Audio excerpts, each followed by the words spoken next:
ஏ டக்ளஸே, உன்னை நான் சும்மா மட்டும் விட்டுடுவேன்னு நினைச்சுக்காத. குடிகார பயல, நீ குடிச்சிட்டு என்ன நேரத்துக்கு வீட்டுக்கு வந்தாலும் கூட பிறந்த பொறப்பு மாதிரி தானடா உனக்கு சோறு போட்டேன். ஆனா உண்டை வீட்டுக்கு ரெட்டகம் பண்றியே, நீ எல்லாம் நல்லா இருப்பியா? போதும் நிறுத்து. இந்த பரடி வயிறு எரிஞ்சு போய் நிக்கிறேன். என் மன ஆதங்கத்தெல்லாம் கொட்டி தீத்தாதான் என் ஆத்திரம் அடங்கும். நான் இருக்கிற கோவத்துக்கு உன் புருஷனை வெட்டி கொண்டுட்டு ஜெயிலுக்கு போனாலும் போயிடுவேன். அடச்சே, வாய மூடு. இப்படி அநியாயமா ஒருத்தவங்க மேல பழிபட உனக்கு கொஞ்சம் கூட நாக்கு கூசல? எனக்கு இருக்கு நாக்கு கூசணும்? இப்படி ஒரு கேவலமான செயலை செஞ்சுட்டு உலக்க மாதிரி நிக்கிறான் உன் புருஷன். அவனுக்கு தான் உடம்பெல்லாம் கூசணும். எப்படி இந்த மாதிரி எல்லாம் நடந்துக்கிட்டு ஊருக்குள்ள இவன் நடமாடானோ தெரியல. ஐயோ கடவுளே, ஏண்டா உனக்கு கொஞ்சம் கூட அசிங்கமாவே இல்லையாடா? ரசாத்தி, நீ ரொம்ப அதிகமா பேசுற. ரொம்ப ரொம்ப அதிகமா பேசுற பாத்துக்க. உனக்கு என்னடா மரியாதை? உனக்கு என்னடா மரியாதை? சி, என் வீட்டு உப்ப தின்னுட்டு என் கையால ஆக்கணும் சோத்தை தின்னுட்டு என் பிள்ளைய. ஐயோ, எனக்கு நினைச்சாலே எனக்கு வர்ற வெறிக்கு உனக்கு நான் என்ன பண்ணணும் தெரியுமா? கூட்டு குடும்பமா எதுக்கு வாழறாங்கன்னு தெரியுமாடா உனக்கு? ஏன்டா மான கட்டவன, எதுக்கு கூட்டு குடும்பமா ஒன்னா வாழறாங்கன்னு தெரியுமா? குடும்பத்துல யாருக்கும் ஒரு ஆளுக்கு கஷ்டம்னா உதவி பண்ண 10 பேர் சுத்தி இருக்காங்கன்ற ஒரு நம்பிக்கையில தான்டா. ஐயோ, நம்ம பொம்பளை பிள்ளைய பெத்து வச்சுட்டோமே. கெட்டு கிடக்கிற காலத்துல பிள்ளைகளை தனியா எப்படி வளர்த்து ஆளாக்குறது? பிள்ளைகளுக்கு எதுவும் ஒண்ணு ஆச்சுன்னா என்ன பண்றதுன்னு வயிற்றுல நெருப்பு கட்டிக்கிட்டு இருக்கமுடா, நெருப்பு கட்டிக்கிட்டு. ஆனா உன்னைய மாதிரி ஒரு ஆளு வீட்டுக்குள்ளாரே இருந்து, ஐயோ கடவுளே, என்னால தாங்க முடியல. ஏன்டா டக்ளஸே, உன் கூட பிறந்த பொறப்பு இருக்காளே, அவ வீட்டுல ஒரு பொட்ட பிள்ளை இருக்க. அந்த பிள்ளைகிட்ட இந்த மாதிரி எல்லாம் நீ நடந்துக்குவியாடா? யாரா பெத்த பிள்ளை தானே, நம்ம கைவரிசையை காட்டலாம்னு நினைச்சுக்கிட்டு என் பேத்துக்கிட்டு அந்த மாதிரி நீ நடந்திருக்க. ஏண்டி, நான் பெத்தவள என்னவோ பெரிய சட்டமெல்லாம் பேசுனேன். இப்ப பேசு, உன் புருஷனை கேள்வி கேளு. வாய முடுக்க, என் புருஷனை நான் கேள்வி கேட்கணுமா? ஒரு மனுஷன் ஒரு முறை தப்பு பண்ணிட்டான்றதுக்காக அவன் திருந்தின பிறகு எல்லா தப்பும் அவன் தான் பண்ணிருப்பானு மீண்டும் மீண்டும் வந்து அவன்கிட்ட இந்த மாதிரி எல்லாம் பேசுறீங்களே, நீங்களா என்ன ஜென்மம்? ஏ ரசாத்தி, என்ன சொன்ன? என் வீட்டு உப்ப தின்னுட்டு எனக்கே துரோகம் பண்றேன்னு சொன்னியா? நாங்க பண்றோமா துரோகம்? இல்ல இப்ப நீ பண்ணிக்கிட்டு இருக்கியே, இதுக்கு பிறகு துரோகமா? ஒரு நாத்தன புருஷனை இந்த மாதிரி வாய் கூசாம சொல்றதுக்கு உனக்கு கொஞ்சம் கூட அசிங்கமா இல்லையா? கிழவிய, நீ என்ன கேட்ட? உன் கூட பிறந்த தங்கச்சி மாவளுக்கு இப்படி எல்லாம் நீ ஒரு அநியாயத்தை பண்ணுவியாடான்னு கேக்குறல்ல? இதே கேள்வி நான் உங்களை திருப்பி கேட்கட்டுமா? திருப்பி கேட்கட்டுமா? என்ன காசாத்தி, உன் கூட பிறந்த அண்ணன் உன் வீட்டுல இருந்திருந்தா இப்படி எல்லாம் பண்ணிருப்பாரா? என் புருஷனை காசு பணத்துக்கு ஆசைப்பட்டு அப்படி இப்படி பண்றான்னு சொல்றியா? அதை வேணா நான் நம்புவேன்.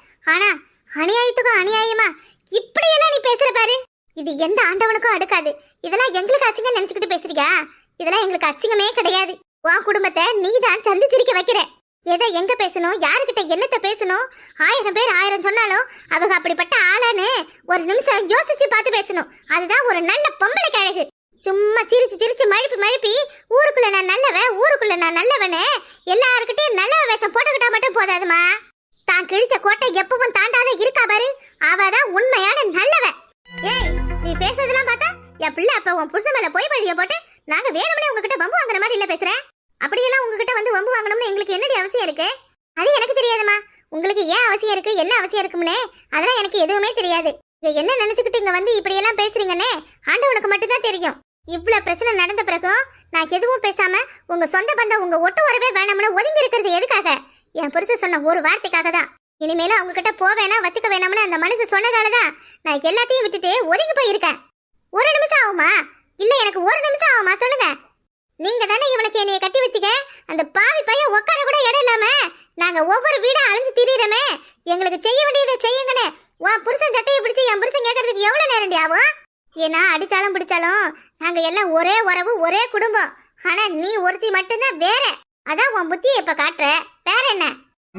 பரவாயில்ல விடுதங்க, பேசினா போறாங்க. இப்படி எல்லாம் என்னை அசிங்கப்படுத்தணும் அவமானப்படுத்தணும்னு நினைக்கிறவங்க கிட்ட நம்ம பேசி ஒன்னும் ஆக போறது கிடையாது. என்னை என்ன வேணா சொல்லிருக்கலாம் தங்கம், நான் எல்லாத்தையும் ஏத்திருப்பேன்.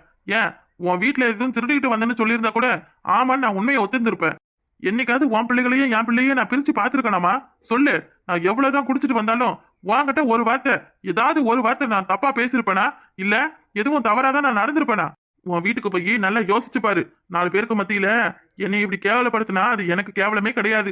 என்ன உண்மையா நடந்துச்சுன்னு உன் பிள்ளைய போய் நல்லா விசாரி, புரியுதா?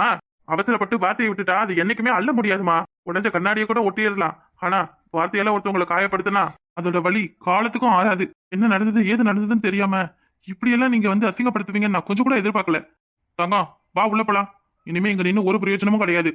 பாத்துக்கிட்டியா? நல்ல காதுல வாங்கிக்கிட்டியா இல்லையா? இனிமே என் புருஷனை பத்தி ஏதாவது நீ சொல்லிக்கிட்டு திரிஞ்ச அப்புறம் நான் யாருன்னு காட்ட வேண்டி இருக்கும். கிழவி, அதான் உன் மருமகளுக்கு ஒத்துக்குத ஆரம்பிச்சிட்டோம்ல, அப்புறம் என்ன? நல்லது எதை கட்டது எதுன்னு சொல்லி கொடுக்க வேண்டியது. மாட்டேனே, உனக்கு தெரியாதுதான் என்ன? எனக்கு உன் மேல எவ்வளவோ கோவம் இருக்கு. ஆனா இப்படி நீ அவசரப்பட்டு கூடாது. இதுக்கு உண்டான விளைவை நீ கண்டிப்பா சந்திப்ப. உன் பிள்ளை சொன்னது உண்மையா பொய்யானே அத முதல்ல தெரிஞ்சுக்க. தான் கண்ணுல விழுந்த தூசியை எடுக்காம அடுத்தவங்க கண்ணை ஊதிக்கிட்டு நிக்கிறியே, உன்னையெல்லாம் நினைச்சா எனக்கு பெருமையா இருக்கு, பெருமையா. நெட்டவள்ளியே, உன் கூட்டுக்காரிக்கு நல்ல புத்திமதியை சொல்லு. உன் கூட சேர்ந்து சேர்ந்து உன்னைய மாதிரியே மண்ணாங்கட்டியா மாறி கிடக்கா. என்ன வாய் மூடிட்டு நிக்கிறிய? நீங்க தானே இதெல்லாம் வந்து என்கிட்ட சொன்னீங்க. நீங்க சொன்னது ஒண்ணா இருக்கு, இப்ப நடக்கிறது ஒண்ணா இருக்கு. என்ன என்ன முட்டாச்சிருக்குன்னு நினைச்சிட்டு பண்றீங்களா? நீங்க நினைச்சதெல்லாம் நடந்துருச்சு போலயே. ஊருக்கு முன்னாடி என்னைய கெட்டவளா காட்டணும் அதானே? அதுக்கு தானே ஆசைப்பட்டியா? அடியாத்தி, என்னடி இவ என் பக்கம் திரும்புற? ஏண்டி, உன் மவ என்ன சொன்னாலும் அதுதான் நான் உன்கிட்ட சொன்னேன். நான் என்னவோ இல்லாத கதையை எடுத்து விட்ட மாதிரி இல்ல பேசுறேன்.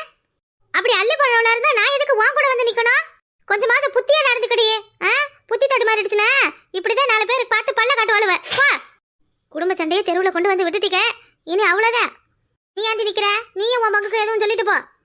இக்கா, நான் சொல்றதுக்கு ஒண்ணுமே இல்ல. யார் என்ன சொல்லியிருந்தாலும், யார் என்ன பேசியிருந்தாலும், எது நல்லது எது கெட்டது, யார் எப்படிப்பட்டவங்கன்னு நீ எல்லாத்தையும் ஒரு நிமிஷம் யோசிச்சு பார்த்துதான் அடுத்ததையே செய்வேன். இந்த விஷயத்துல எப்படி இப்படி அவசரப்பட்ட? எனக்கே ஆச்சரியமா இருக்க. என்னதான் ஆச்சு உனக்கு சொல்லு. சரி வா, வீட்டுக்கு வா. வீட்டுக்கு போய் உட்காந்து பொறுமையா பேசலாம் வா. என்னை சுத்தி என்ன நடக்குதுன்னு எனக்கே தெரியல. ஒருவேளை நான் தான் தப்பு பண்ணிட்டேனோ? எல்லாத்தையும் போட்டு யோசிச்சு எல்லாரும் நம்மள இப்படியெல்லாம் பண்றாங்களே நினைச்சு டக்ளஸ் நிறைய பேசிட்டோமோ? டக்ளஸ் சொன்ன மாதிரி வார்த்தையை அள்ளி வீசிட்டோம். இனி ஐயோ, நானா இப்படியெல்லாம் நடந்துக்கிட்டேன்? என்ன யோசிக்கிற மறுபடியும்? ஒன்றும் இல்லடி, ஒன்றும் இல்லை. ஐயோ டக்கு, என்னையா நீ இப்படி கலங்கி போய் உட்காந்துருக்க? உன் மேலதான் தப்பு இல்லை நீ சொல்லிட்டல, அப்புறம் எதுக்கு நீ வருத்தப்படுற? அது இல்ல தங்கம், நான் கெடுதல் பண்ணும் பொழுது எனக்கு எதுவுமே பெருசா பாதிப்பா தெரியல. ஆனா நல்லவனா திரும்பி வாழணும்னு நினைக்கும் போது ஆண்டவன் எவ்வளவு சோதனையை கொடுக்குறான் பத்தியா? எனக்கு அதெல்லாம் நினைச்சாதான் ரொம்ப கவலையா இருக்கு.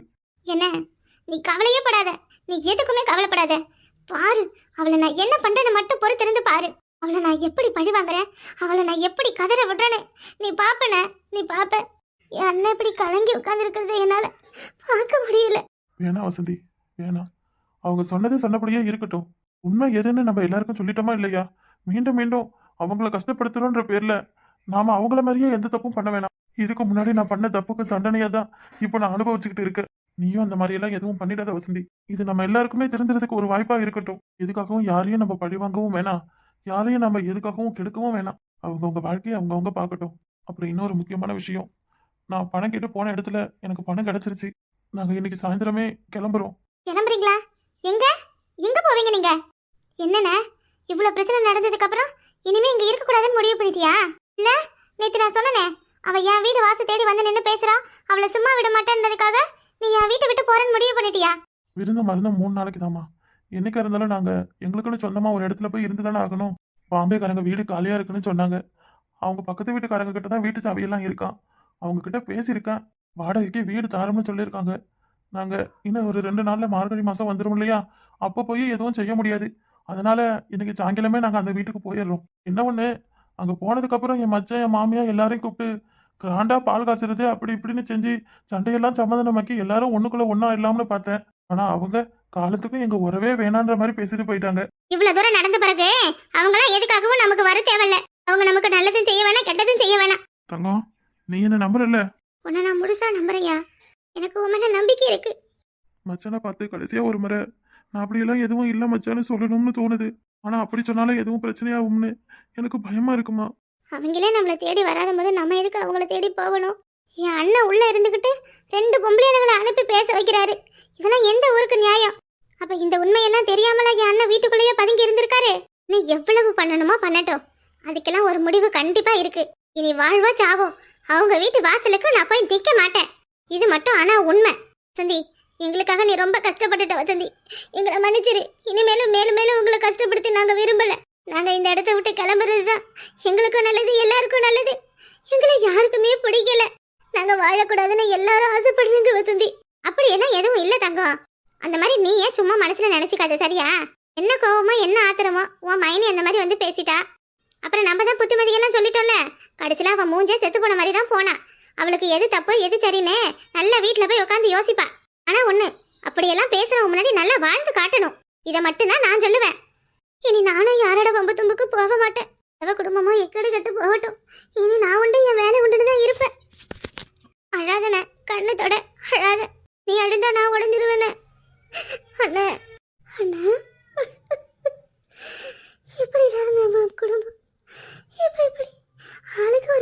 இருக்கேன்னு தங்கச்சி மேல உனக்கு பாசம் இல்லைன்றது நிறுவனம் ஆயிடுச்சுன்னு நிறுவனம் ஆயிடுச்சு. இனிமே நீ எனக்கு அண்ணனும் இல்லை, அவனுக்கு தங்கச்சியும் இல்லை. எல்லாம் முடிஞ்சிருச்சு, எல்லாம் முடிஞ்சிருச்சு. தப்பு பண்ணிட்டேனே நான். ஐயோ, இப்போ நான் என்ன பண்ணுறதுன்னு தெரியல. எனக்கு என்னவோ ஆயிடுச்சு. எனக்கு என்ன ஆச்சுன்னு தெரியலையே. நான் ஏன் இப்படி நடந்துக்கிட்டேன்? கடவுளே, நான் ஏன் இப்படி நடந்துக்கிட்டேன்? நானா இப்படி எல்லாம் பேசினேன்? என்னால் நம்பவே முடியல. ஐயோ, நாளைக்கு எப்படி அவங்க முகத்தில் முடிப்பேன்னு தெரியலையே ஆண்டவா. எல்லாரும் வேணும் வேணும்னு எதையே பொறுத்து போனவ. ஆனால் இந்த விஷயத்தில் இப்படி அவசரப்பட்டு முடிவெடுத்துட்டேனே. 4 பேருக்கு தெரியக்கூடாதுன்னு நினச்சி அந்த மனசை என் நடு வீட்டில் வந்து மாப்பிள்ளை இப்படி பண்ணுதுன்னு சொல்லிட்டு போனாரே. ஆனால் ஊரை கொட்டி அவரை அசிங்கப்பட்டு மேலே கொட்டிட்டனே. நான் என்ன செய்வேன் இப்போ? நான் யாருக்கிட்ட போய் மன்னிப்பு கேட்பேன்? யாருக்கிட்ட போய் மறையிடுவேன்? யாருக்கிட்ட போய் பஞ்சாயத்து வைப்பேன்? எனக்கு பைத்தியம் தான் பிடிச்சிருக்கு. எனக்கு ஒன்றும் இல்லை, எனக்கு பைத்தியம் தான் பிடிச்சிருக்கு. நான் இனி இந்த வீட்டில் இருக்க மாட்டேன். இனி நான் இங்கே இருந்தால் என்னால் யாரும் நிம்மதியாக இருக்க முடியாது. நான் போகிறேன். இனி இந்த வீட்டுக்கும் எனக்கு எந்த சம்மந்தமும் இல்லை. இனி எனக்கு யாரும் வேணாம், எதுவும் வேணாம். இந்த பாரு, இங்க பார். வேணாங்க, வேணாம். தயவு செஞ்சு இனி என்கிட்ட பேசாதீங்க. இனிமே நான் இந்த வீட்டில் இருக்க மாட்டேன். எல்லா பிரச்சனைக்கும் காரணம் நான் தான். உங்கள் அம்மாவை வீட்டை விட்டு அனுப்பி இப்போ உங்கள் தங்கச்சி பிரச்சனையை அசிங்கப்படுத்தி உங்களை ரொம்ப கஷ்டப்படுத்திட்டேங்க. மற்றவங்களுக்காக யோசிக்கலனாலும் உங்கள் ஒரு ஆளுக்காக நான் யோசிச்சிருக்கணும். ஆனால் எதையுமே யோசிக்காத முட்டாச்சிரிக்கை மாதிரி முடிவு எடுத்துட்டேனே. அதனால இப்போ நீ வீட்டை விட்டு போயிட்டா எல்லாம் சரியா போயிடுமா? இல்ல நீ டக்குனஸ பேசுனதே ஊரை கூட்டி அசிங்கப்படுத்தினதா இல்லைன்னு ஆயிடுமா? அப்பவே சொன்னேன், தலைமூச்சா அடிச்சுக்கிட்டேன். பேச்சு கேட்டியா எங்கேயாவது? முழுசா நினைச்ச பிறகு முக்காடு போட்ட என்ன பிரயோஜனம்? ஏங்க, என்னை எங்கள் வீட்டில் கொண்டு போய் விட்டுடுங்க. கொஞ்சம் நல்ல தனியாக இருந்துட்டு வாருங்க. எனக்கு எல்லாரை பற்றியும் உணர்வு அப்போ தான் வரும். நானும் தம்பி கூட பிற கதைச்சிருக்கிறேன்னு எனக்கு எப்படி அந்த ஒருவட பார்த்துனே தெரியும். உங்கள் வீட்டில் இருக்கிற எல்லாரையும் நான் அசிங்கப்படுத்திட்டேன்ல, உங்கள் குடும்பத்தை வானதை வாங்கிட்டேனே. நான் தெரிஞ்சு எதையும் பண்ணலை, தெரியாமல் பண்ணிட்டேன். என்னைய மன்னிப்பிக்கலாம் நீங்களாவது. நீங்கள் இப்படி பேசாமல் வாயை மூடிக்கிட்டே இருந்தீங்கன்னா குற்ற உணர்ச்சியில் நானே ஏதாவது பண்ணிக்குவேன். ஆசே, என்னம்மா? என்ன புருஷனை பொண்டாட்டியும் திருன்னு முடிச்சுக்கிட்டு நிற்கிறீங்க? ஒன்றும் இல்லம்மா, அவ அவசரப்பட்டு பேசிட்டுன்னு ரொம்ப வருத்தப்படுறா. நீ இந்த வீட்டில் இருக்க மாட்டேன், என் அப்பா வீட்டுக்கு என்னைய கொண்டு போய் விடுன்னு சொல்லிக்கிட்டு புலம்புறாமா. ஏண்டி, நீ என்ன தெரிஞ்சா தப்பு பண்ண? தெரியாம பண்ணதுக்கு நீ எதுக்கு இம்புட்டு வருத்தப்படுற?